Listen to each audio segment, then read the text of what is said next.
All right, I'd like to call the Planning Commission meeting to order, February 25th, 2019. And this evening, the Pledge of Allegiance will be led by Nicholas Zorns. Please stand, face the flag, right hand over your heart, begin. I pledge allegiance to the flag of the United States of America and to the republic for which it stands, one nation, under God, indivisible, with liberty and justice for all.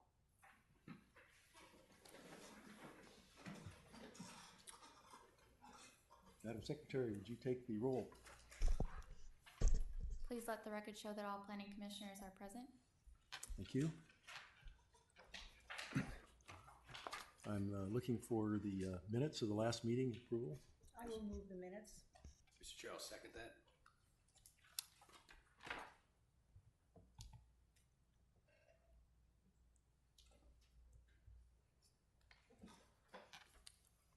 All right. It's approved. Public comments. We have one speaker, and the session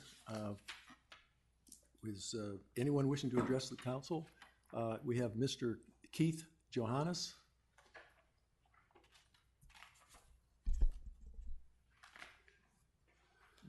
Good evening again, Commissioners. I was here last month inviting you to the Historic Society's first Saturday, and I'm here to tell you that there will not be a first Saturday at the Historic Society office museum this month because we'll be at the Festival of Wales committee meeting down there. So we have a booth down there, so if you get a chance, stop by the Historic Society's booth and look at some historic photos.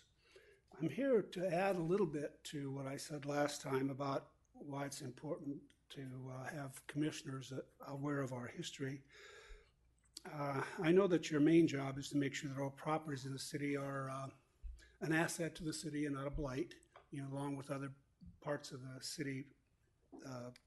That's one of your jobs. Another hat that you wear is that you are also the Historical Commission. We don't have any other commission that is involved with historic properties, and that is also one of your responsibilities to look after our historic properties, because that's the second level of city properties. You have an asset, but then you have the next level, a resource, and that's what in the CEQA, historic properties are listed as a resource for the city. It must be protected as a resource. 3 years ago, there was a company that did a survey, Architectural Resources Group, and turned in the survey 3 years ago in February, and that has not been brought forward yet. Before that, without the survey, there was a historic property that was lost in the development of Rainbow Properties, mid-century modern building that had a notable architect and could have been qualified as a historical resource. It just went by, but had some comment or some people querying me, questioning me, what's going on now with another possible historic property. That's a building that the Jack's Restaurant is in and the District Salon, along with some other properties on either side of that. The original survey that was done decades ago missed that property as one of the historical resources. And in reviewing the new current property, the new current historic resource, which we worked with ARG on trying to make sure that all the historic properties that were missed in that survey were added to the survey this time, and they were able to add a couple of properties. So my concern is that we need to know the history of our town and what makes a building historic, and that I think that is a responsibility of all citizens, especially commissioners that have to do with the properties. So that's why I invited you last month to come to our first Saturday, and that's why I'm inviting you to come to our booth at the Festival of Wales. I am the Preservation Committee Chair of the Historic Society, and that's why I'm interested in doing these kinds of things for historical properties. as far as I know, only one of the commissioners here has been in our museum. I don't know, I haven't checked all of the times, and I'm not there all the time. So we would like to see more of you and talk to you about what is the history of Dana Point. You're going beyond just to where did it end up from the book 2 years before the mass to being called Dana Point after Richard Henry Dana Jr. I mean, there's some cute stories that are out there that are fun to know, but there are some real serious stories out there too. The city has taken on to, I think, the Seaside Motel over on PCH and Palisades, taken on trying to preserve that property. And so I think the city is well aware of that historic properties need to be looked at and preserved. So just wanted to mention those things to you, and there are people that are asking me about it, and I don't know what's going on with that property. Obviously, it looks like a demolition because it goes right over the top of that. So probably back to talk to you later about things on that and more. So thank you for your time. Thank you.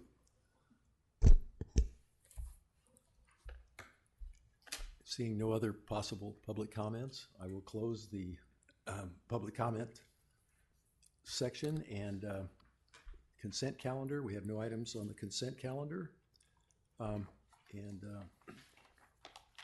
Next we have public hearing. We have withdrawn item 2, so you only have item 3.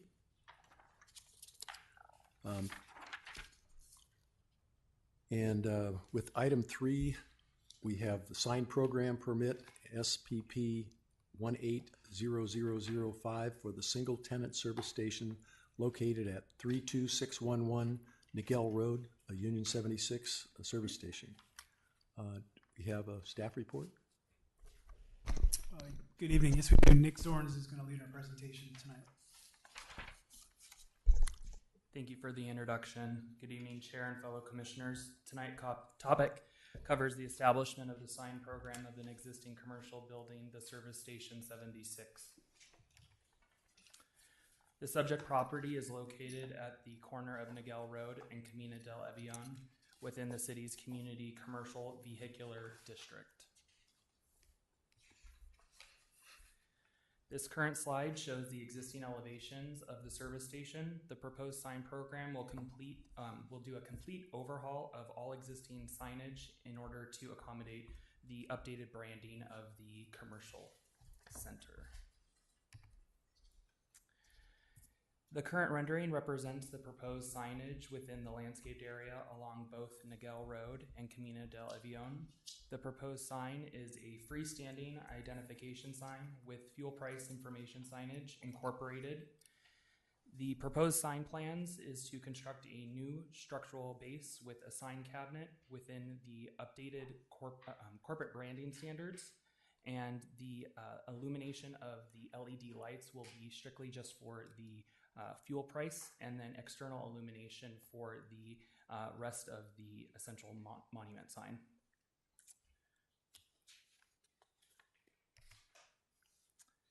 The slide represents the existing and proposed fuel pump signage rebranding. Pursuant to section 3.9.3715, signs encompassed within a fuel pump or required by state or federal government shall not be regulated by the sign code. There are currently 6 fuel pumps on site and no proposed changes to location or orientation of the existing pumps. Just to note, the U-shaped bollards and any of the adjacent columns will be painted to update the branding as well. This image and rendering shows the fuel pump canopy on site. The sign program proposes to update the existing fuel pump canopy with a new corporate branding. No structural modifications are proposed to the fuel pump canopy, but an addition of an LED lighting along the valance of the canopy is proposed to provide exterior illumination. This slide will show you an example of a previously completed fuel pump canopy that was done with the new corporate branding. However, do note that the 76 logo will not be illuminated internally. The slide shows the existing non-conforming wall-mounted illuminated cabinet signs on site. As a part of the proposed sign program, the non-conforming signs will be removed and replaced with non-illuminated signs fabricated from handcrafted wood and hand-painted. The rendering currently represents the proposed signage within the landscape at the corner of Niguel Road and Camino del Avion. The proposed sign is a freestanding identification sign. The proposed sign plans to utilize the existing structural base and block wall, which is finished in a stone tile. The existing cabinet will be refaced with the hand-carved wood and hand-painted to match the existing or proposed signs for the wall signs. This will also additionally be externally illuminated by an LED floodlight within the planter area. In conclusion, staff finds that the proposed sign program would provide a visually attractive and consistent signage theme to the site. Additionally, all signage meets the area limitations of section 9.37 of the Dana Point zoning code. The signage would constitute an overall enhancement to the site. Staff accordingly supports the proposed sign program and recommends approval of SVP 180005. Staff is present to respond to any questions for the commission. Thank you. Do we have, any commissioners have a question? I do. Good evening. I'm looking at the plan, which has the quantity, the square, it's dealing with the square footage and the existing and proposed. And I see that there's only one of those areas that there's a buildup of more square footage, and it looks like it's pretty much about 10% or something more. And it looks like otherwise there's not an addition of any consequence to the square footage. Is that correct? Yeah, essentially all signage on site is pretty much like for like replacement of what's there now, just with the new updated branding, essentially the logos. The combination of fuel price signage that also has the identification on it is slightly increasing, but from what is existing on site currently, it will actually reduce the height because it's currently non-conforming to the overall height. Okay, so that's more, it's de minimis in terms of any greater square footage. And of course, we all kind of know that particular area, and in the fact that there are no houses that are impacted at all. They're all up on the hill, correct? For Correct. Anything that's going to be done or adding more issues to this plan. Correct. Yes. Okay, thank you. That's it. Nick, you made a couple of references to existing non-conforming signs. Will this new sign program bring everything up to conforming at this point then? Yes, everything in regards to overall height, sign area allowed, and also materials and illumination standards as well. Perfect, thank you. Nick, the canopy kind of crest and logo, does that not count as signage? Because it doesn't seem to be in the square footage. It does not. Our sign code actually explicitly only counts wall sign and then freestanding signage like monuments or the fuel price signs. So canopies are excluded. Okay. And then on one of the sheets, I guess it's the third sheet in, on the lower right, it talks about the logo, it says illuminated, but I thought you said it wasn't going to be illuminated. Or did you make a distinction between internally illuminated and externally illuminated? That is something that should not be noted there, so I'm sorry that I missed that particular one. The crest is non-illuminated. This is similar to the same one that we did on Doheny Park Road a few months ago, so Okay. that one will be not illuminated. Okay, thank you. No more questions. I have a question on does the signage program address the decal stickers and all the things that are in the windows?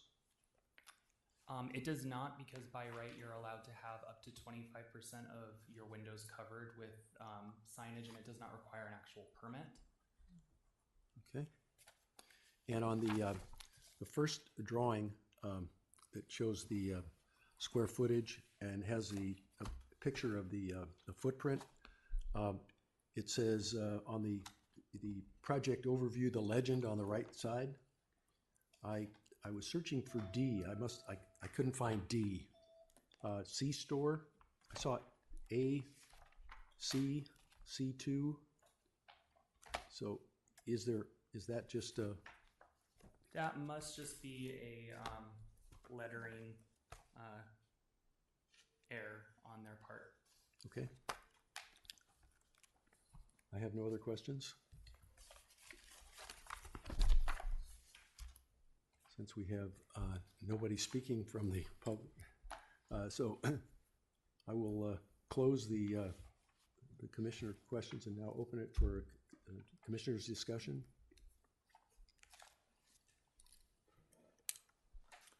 I think the signage looks great. Love the updating.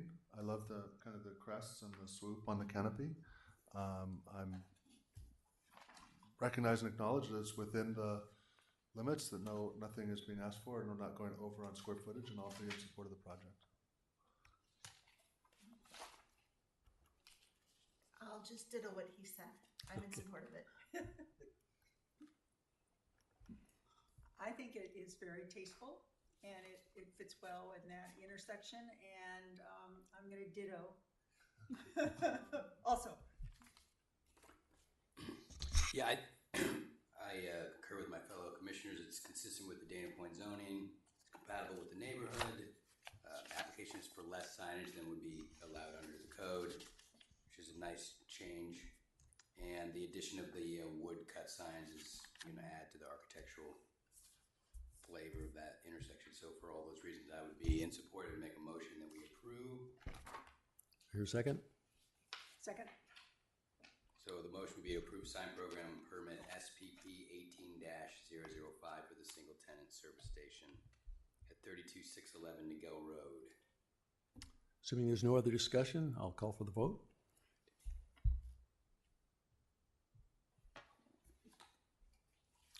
It's unanimous. Congratulations. All right. Any old business? No old business? New business? Seeing no new business? Staff report?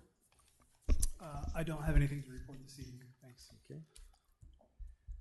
And commissioner comments? Nope. I just have one question then on our next meeting. Will that be in this chamber? Yes. Okay. What day is it? Pardon me, the next meeting will be March the 11th, 2019 at 6 o'clock here in the council, and meeting adjourned.